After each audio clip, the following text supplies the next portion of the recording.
me for a moment. When you walked through the doors this morning, how many of you believed, that there were likely to be ideas expounded here on this stage today, maybe one of which would be so provocative that it could change the direction of your lives? If I may, just raise your hand. So pretty much substantially all the people in the room. How cool is that?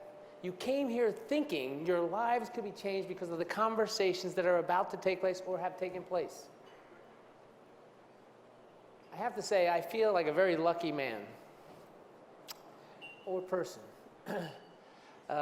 Why is that? Well, first of all, I get to be here on this stage with you, but equally importantly, I get to be in the audience with you listening to the most remarkable speakers, telling the most remarkable stories that have the potential, if acted on, to be life-altering. But also, I actually have the opportunity to talk about two things that are near and dear to my heart. Two things that had great influence on my life: money and women. Now that is really cool. Now my mother, bless her heart, died many years ago. But she frequently, especially when I was a teen and in my 20s, when she was still alive, she would say, "Now Tommy, polite conversation never touches on money, sex, politics." And occasionally she would add religion to that list. To her chagrin, through my teens and while she was alive, I talked about those things all the time. I love talking about, especially sex and money. Well, sorry, Mom, but we're going to break the rule today. We're going to talk about women and money. Now, I just have two photographs I want to show you to set context. Now, the photograph before you is a photograph taken on a college campus over 40 years ago. It's the much younger, thinner me, and you met the other person in that photograph as a panelist earlier today, and that's Lynn. Now, money and women have had a significant influence on my life. That woman in that photograph has been the most significant influence on my life.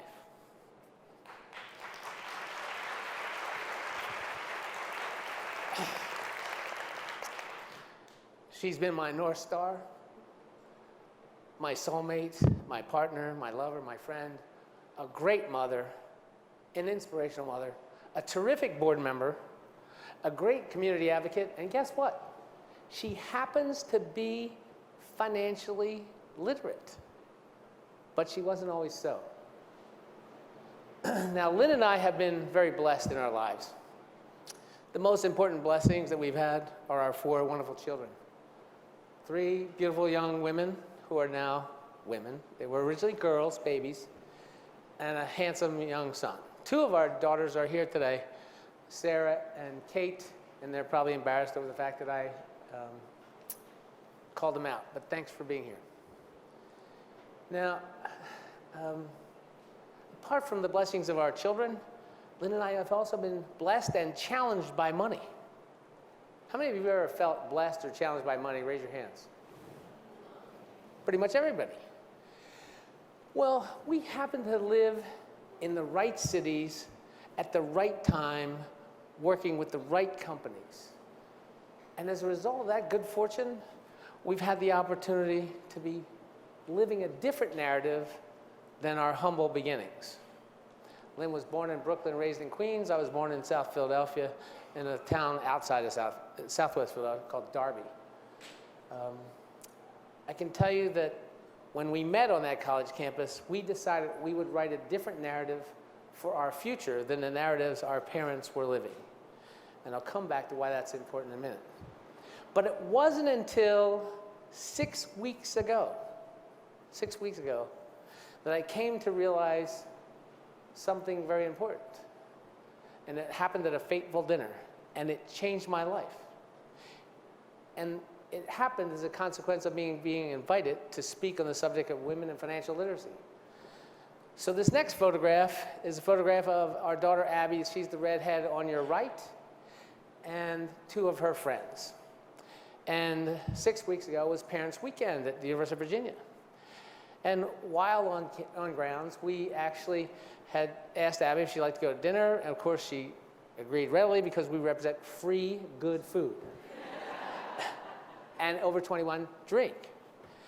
And we also asked if there were friends that didn't have parents there that weekend, that we would be glad to include them. So we ended up, Lynn and I, hosting 8 young women.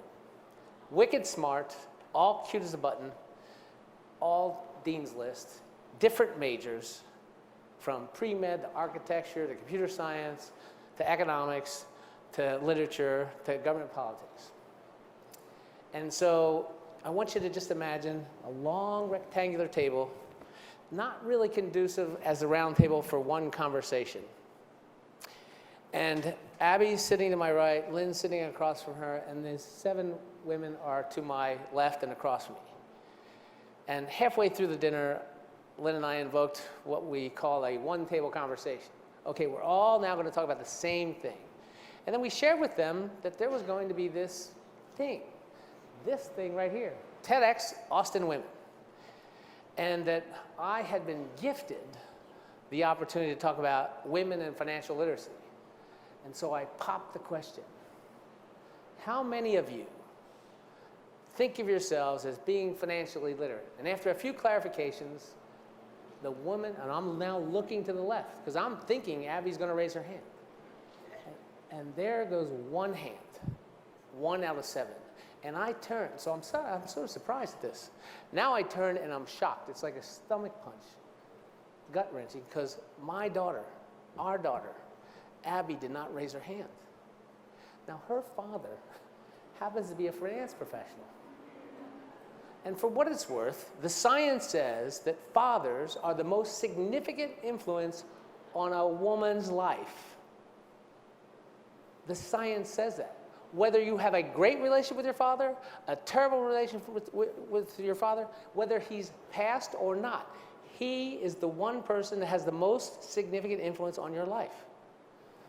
Well, that's interesting, because here I am, a finance professional, and my own daughter sitting beside me does not raise her hand, and she's 22 years, and at that moment, my life changed. Because I realized I had been abiding by an old narrative. Even though Lynn and I had crafted a different narrative than our parents. I had been abiding by, for example, the notion that, oh, girls aren't as good as boys in math and science. Oh, it's impolite, says my mother, to talk about money and sex and politics, and therefore girls shouldn't talk about those things. And here I was not encouraging my own daughter. So I very humbly apologize to Abby, Kate, and Sarah, and to my son for living by the old narrative. Because I committed at that moment to actually start with a new narrative. What do I mean by that? How many of you think of yourselves as not being good or facile in math or science? Raise your hands. Do you think that's real, or do you think that's a myth? Well, let me tell you, it's a myth. Men and women, when taking scores into account over the course of history, are just as good and just as bad as boys and men. You are.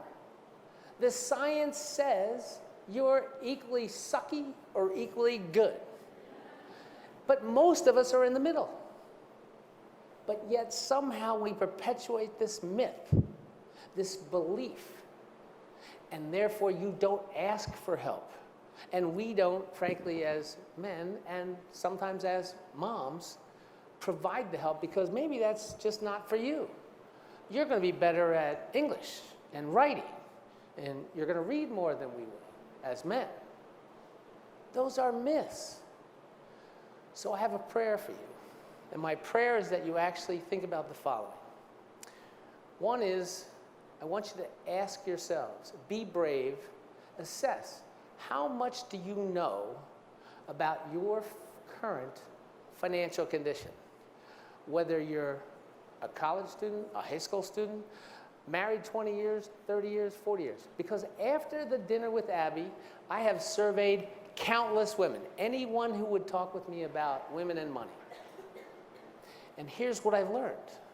Within literally 2 weeks, I had themes that were quite common. And I mean themes that the threads were bright and red. Whether it was about, oh, you're interviewing for a job, you're competing for a job, you're graduating from school, oh, you're changing jobs and you now have the job offer.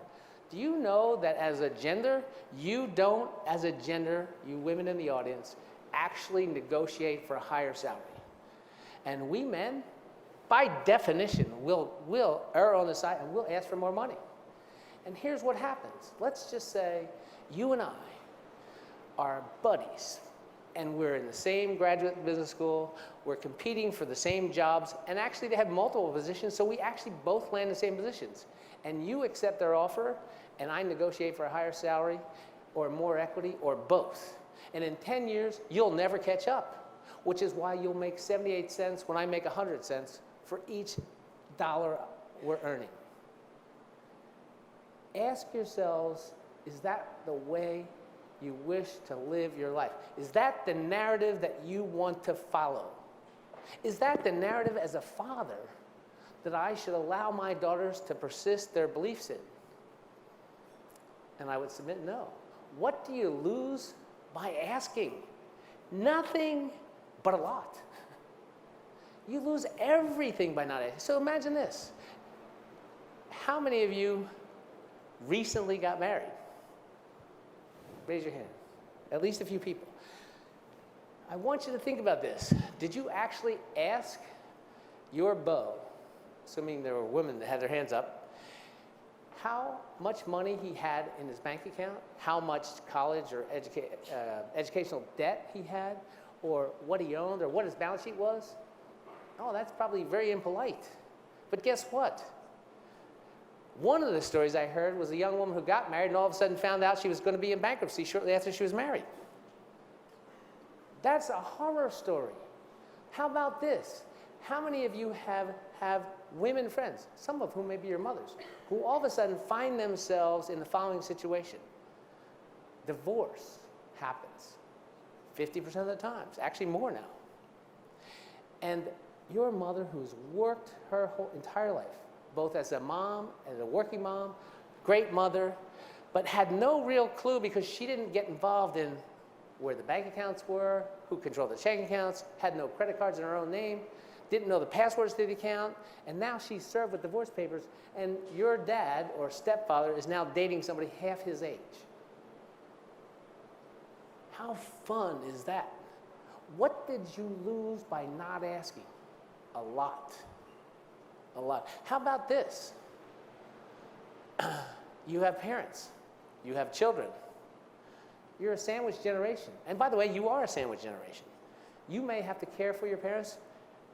Let's just say you knew they didn't have much money, but you didn't know how much debt they had and whether or not somehow you were going to feel obligated to pay back their debt. Your mother dies, your dad's now in need of health care, and you have not had the conversation with your father and mother while they were both living about their financial condition. What is it that causes you not to ask? Is it a lack of confidence? Is it impolite? Is it bitchy? Is it too aggressive? How about this scenario? By the way, these are all scenarios that I've heard live in the last 6 weeks. And their threads are bright and red. This scenario is, I thought my parents were really rich. I thought, therefore, I was really rich. I confused my wealth with my parents. And guess what? Turns out, when my dad died, all of a sudden I realized they were living above their means. And now I have to take care of my mom. But worse, I actually was living as if I had the money coming my way. Not much fun. What did that person lose by not asking? A lot, because they were living a life they weren't actually prepared to maintain. And now, one of their parents is alive, one dead, and they're going to have to take care of their parents and some of their debt. So, I ask, what caused Lynn, years and years ago when she joined the board, to come to her husband and say, look, they handed out these financial statements, I don't understand it, help me. What was it about Lynn that actually caused her to just allow for the fact that she didn't understand? She was curious, and she was willing to say, I don't understand, help me. You can't, by the way, be a good board member, school board member, if you don't understand finances. By the way, have you noticed that currency, coin of the realm, has existed for 5,000 years? It's how we live our lives. Money is intrinsic to how we live. You could be in a Maasai village, where, by the way, they have cell phones now, and you are going to actually try and use your cell phone instead of walking or riding a bike 6 or 8 or 10 miles, because in one direction they'll buy your threads and your weavings for X amount of currency, versus in another direction. It's about money. By the way, in a lot of countries, women are the ones controlling all the microfinance. They're the ones starting businesses. How about this?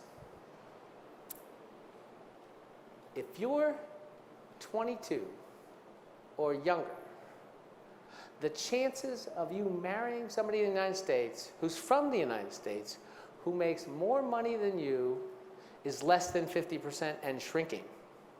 Why is that? Oh, shockingly, over 60% of the undergraduate students in colleges today are females. Oh, over 60% of the graduate students in America today are females. Every year of education is a year of higher income. Therefore, the odds of you marrying somebody who makes more money than you is significantly declining, and fairly rapidly. Well, there's a lot of issues that come with that, but why would you possibly, if you're that woman, turn around and give to the person you married control of the money? Why would you possibly do that? I am requesting, prayerful, that you actually take control of your lives by asking. Do not be embarrassed. Talk about money with your parents, with your husband, with your significant other, with your children. By the way, speaking of children, they'll fantasize about your money and money you have and don't have. So you may as well talk about it. So my take is, all this is a conversation that doesn't end today. It should never end. You should not be embarrassed about money. It's a fact of life. It's actually kind of like sex. It just is.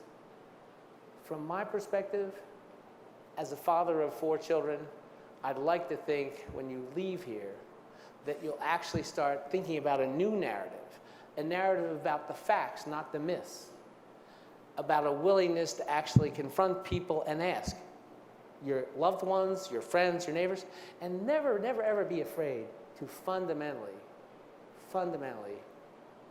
ask for help. My prayer is that you actually abide by the narratives that you write as a result of today's conversations, and I look forward to hearing your stories, and I hope they're not as, I'll state it positively, I hope they're as pleasant as the most pleasant of all stories.